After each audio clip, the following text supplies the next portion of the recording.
Breaking right now at 5, the shooting of Jacob Blake in Kenosha prompts the Milwaukee Bucks to make their strongest statement yet against racial injustice. They have boycotted today's playoff game in Orlando.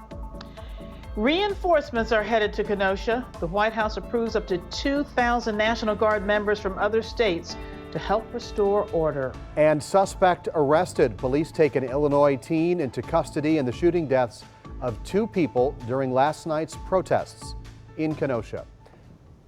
And that is where we begin our coverage this afternoon.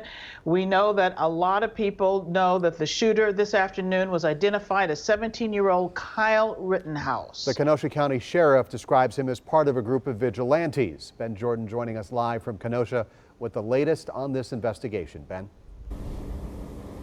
Stephen Carroll, the Kenosha police chief, says a person from Kenosha and another from Silver Lake were killed by what he calls senseless gun violence. A warning, the video you're about to see is extremely graphic.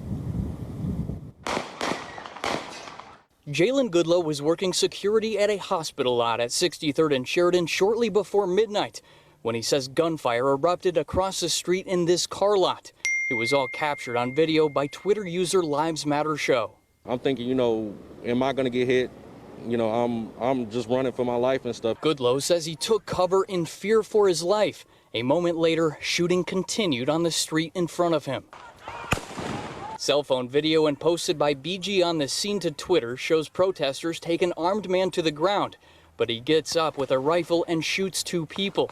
TMJ4 News has blurred the victims. This morning, a teen from Antioch, Illinois was taken into custody facing a charge of first-degree intentional homicide. I'll be working to bring that person to Wisconsin to face appropriate charges. What I can't tell you is what led to the disturbance, that led to the use of deadly force by this person, and if both deaths are related to the same person. I don't know that at this point. The man who shot 2 people in the street is seen walking over to police with his hands in the air. Officers move past him to tend to the victims. Today, law enforcement officials were questioned why he wasn't taken into custody then. There is screaming, there's howling, there's chanting, there's a squad car running, there's MRAPs and Bearcats idling, and I don't know where it was, so I don't know.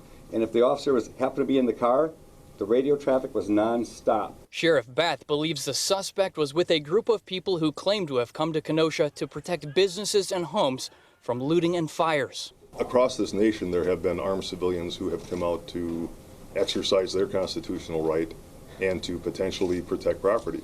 So I'm aware that groups exist, yes, but they weren't invited to come. The names of the victims who died have not been released. The Kenosha police chief says they were 26 and 36 years old. Reporting live in Kenosha, Ben Jordan, TMJ4 News.